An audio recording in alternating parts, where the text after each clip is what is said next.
Good evening everyone, welcome back to our channel.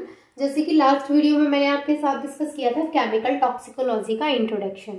तो मैंने आपको वहाँ पे बताया था कि जो टॉक्सिकोलॉजी है उसमें हम किसकी स्टडी करते हैं, किसने उसको दिया था और एक्चुअल में टॉक्सिकोलॉजी है क्या।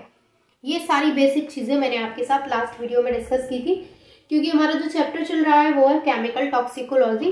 तो आज उसका जो सेकेंड टॉपिक है हमारा वो है toxic chemicals in the environment. यानी आज हम वो पढ़ेंगे कि एनवायरनमेंट में कौन कौन से टॉक्सिक केमिकल्स होते हैं।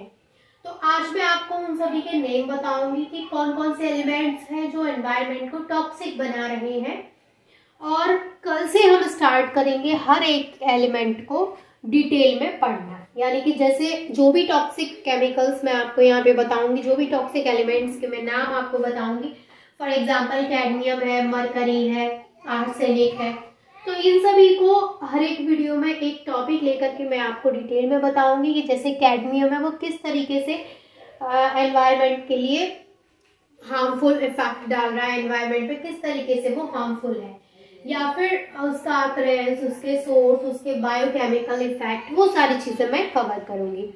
तो आज हम स्टार्ट करते हैं हमारा टॉपिक, जिसमें कि हम कवर करेंगे कि जो एनवायरनमेंट है उसमें कौन कौन से टॉक्सिक एलिमेंट्स हैं। तो ऐसा तो नहीं है कि मैं यहाँ पे सारे टॉक्सिक एलिमेंट्स आपको बता दूंगी, बट जितने ज़्यादा ज़रूरी हैं पढ़ना, या फिर जितने आपने नाम सुने हैं, है ना, बहुत नए नए नाम आपके सामने नहीं है यहाँ पे, जो भी आपने सुने हैं वही हैं, और जितने आपके सिलेबस में उसके अकॉर्डिंग हम सारे लेकर के चलेंगे। तो यहाँ पर सबसे पहले देखिए कि वैसे तो एनवायरनमेंट को बहुत सारे केमिकल्स हैं जो उसको टॉक्सिक बनाते हैं। तो यहाँ पर कुछ के मेरे नाम लिखे हुए हैं। जैसे फर्स्ट हम बात करें एयर पॉल्यूटेंट। एयर पॉल्यूटेंट यानी हम ऐसे एलिमेंट्स की बात करेंगे जो कि एयर को पॉल्यूट कर रहे हैं। एयर को पॉल्यूट करना दैट मीन्स कि एनवायरनमेंट को ही तो वो टॉक्सिक बना रहे हैं। तो पहला जो हम बात कर रहे हैं वो एयर पॉल्यूटेंट की बात कर रहे हैं। तो अगर हम एयर पॉल्यूटेंट की बात करें तो सबसे पहली जो चीज़ वो आपके दिमाग में आनी चाहिए क्या, कि ये क्या हो सकती है, ये गैसेज हो सकती हैं, जैसे बेंजीन है, टोल्यूइन है, हाइड्रोजन क्लोराइड है, मेटल्स है, ये सभी क्या है, ये सभी एनवायरनमेंट को टॉक्सिक बना रहे हैं, एयर को पॉल्यूट कर रहे हैं, है ना। एयर को पॉल्यूट कर रहे हैं इसका मतलब एयर पोल्यूशन बढ़ रहा है, एयर पोल्यूशन बढ़ रहा है इसका मतलब एनवायरनमेंट में एनवायरनमेंट टॉक्सिक हो रहा है ना। सेकेंड अगर हम बात करें वाटर पॉल्यूटेंट की, तो वाटर पॉल्यूटेंट भी उतने ही इंपॉर्टेंट है जितना कि एयर पॉल्यूशन, है ना। तो वाटर पॉल्यूशन कब होता है, जब वाटर को पॉल्यूट करते हैं एलिमेंट्स। तो कौन कौन से एलिमेंट्स हैं जो वाटर को पॉल्यूट कर रहे हैं। तो सबसे पहले अगर हम बात करें तो इसमें बैक्टीरिया आता है, वायरस। बैक्टीरिया और वायरस क्या करते हैं, एनवायरनमेंट को पॉल्यूट करते हैं। इसके अलावा पैरासाइट्स। पैरासाइट्स क्या होता है, लिव्स ऑन और इन अनदर ऑर्गेनिज्म, यानी किसी और ऑर्गेनिज्म के अंदर जो रहते हैं एज अ होस्ट, वो होते हैं पैरासाइट्स। ठीक है। इसके अलावा वाटर को क्या क्या चीजें पॉल्यूट कर रही है, फर्टिलाइजर्स वाटर को पॉल्यूट कर रहे हैं। फर्टिलाइजर्स क्या होते हैं, फर्टिलाइजर्स वो सब्सटेंसेस होते हैं जिनको जब सॉइल में डाला जाता है तो वो सॉइल की फर्टिलिटी को इंक्रीज कर देते हैं। यानी इसको अगर हम डेफिनेशन देखें इसकी तो क्या लिख सकते हैं, substances added to the soil to increase its fertility are called fertilisers, right, यही बोल सकते हैं हम। तो ये हो गए हमारे फर्टिलाइजर्स जो कि वाटर को पॉल्यूट कर रहे हैं। इसके अलावा पेस्टिसाइड्स। पेस्टिसाइड्स तो नाम से पता चल रहा है कि भाई ये तो जरूरी वाटर को पॉल्यूट करेंगे। क्यों, पेस्टिसाइड्स क्या होते हैं, आपके अकॉर्डिंग पेस्टिसाइड्स क्या होते हैं, अगर आपको पता है तो आप कमेंट करके बताइए, वीडियो को पॉज कर दीजिए, अदरवाइज मैं बताती हूँ। देखिए पेस्टिसाइड्स क्या होते हैं, पेस्टिसाइड्स ऐसे केमिकल्स होते हैं जिनको कि हम पेस्ट हैं, इंसेक्ट्स हैं और अनवांटेड प्लांट्स को किल करने में भी यूज करते हैं, तो वो होते हैं पेस्टिसाइड्स। तो जाहिर सी बात है कोई भी पेस्टिसाइड हम यूज कर रहे हैं वो किसके लिए यूज कर रहे हैं, पेस्ट को किल करने के लिए, इंसेक्ट्स को किल करने के लिए। तो वो कितना हार्मफुल होगा ये तो आप समझ ही सकते हैं। ठीक है। तो ये भी क्या है, ये भी वाटर को पॉल्यूट करते हैं। इसके अलावा यहाँ पे फार्मास्यूटिकल प्रोडक्ट्स होते हैं, नाइट्रेट्स होते हैं, फॉस्फेट्स होते हैं, ये भी क्या करते हैं, वाटर को पॉल्यूट करते हैं। वाटर को ये पॉल्यूट करते हैं तो वाटर पॉल्यूशन इंक्रीज होता है ना, वाटर पॉल्यूशन बोलते हैं उसको हम फिर।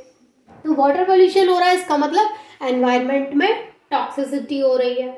अब थर्ड अगर हम बात करें कुछ अदर एलिमेंट्स की जो वाटर को पॉल्यूट कर रहे हैं या फिर एयर को पॉल्यूट कर रहे हैं या फिर पूरा एनवायरनमेंट में अगर हम देखें तो किसी न किसी तरीके से वो पूरे एनवायरनमेंट को हार्म कर रहे हैं।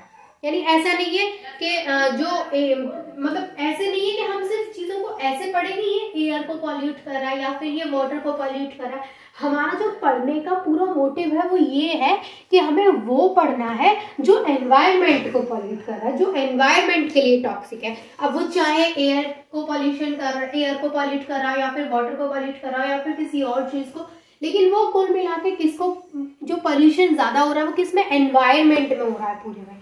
तो अगर हम कुछ और टॉक्सिक एलिमेंट्स की बात करें तो जैसे आर्सेनिक भी उसी में आता है, ओजोन है, पेस्टिसाइड केमिकल्स हैं, जैसे कि मैंने अभी ऊपर बताया था आपको, जितने भी पेस्टिसाइड केमिकल हैं वो टॉक्सिसिटी बढ़ा रहे हैं, ठीक है। इसके अलावा फॉर्मेल्डिहाइड है, इसके अलावा कैडमियम है, मरकरी है, ये सारे क्या है, एनवायरनमेंट को टॉक्सिक कर रहे हैं। ये सारे केमिकल्स एनवायरनमेंट को टॉक्सिक कर रहे हैं। तो ये जो सारे केमिकल्स हैं जैसे आर्सेनिक है, ओजोन है, इसके अलावा जो है कैडमियम है, मरकरी है, इन सभी को हम डिटेल में भी पढ़ेंगे क्योंकि आपके सिलेबस में भी है ये, और सभी के बायोकेमिकल इफेक्ट, अकरेंस, सोर्स, ठीक है, और वो किस तरीके से पॉइजनस कर रहे हैं और किस तरीके से वो उनकी वजह से कौन कौन सी डिसीज कॉज हो रही है। जैसे बहुत सारे केमिकल्स हैं जिनकी वजह से डिसीज कॉज होती है, तो वो डिसीज के नाम भी हम पढ़ेंगे कि इसकी वजह से ये वाली दिक्कत हो सकती है। तो यही हमको पढ़ना होता है टॉक्सिकोलॉजी में।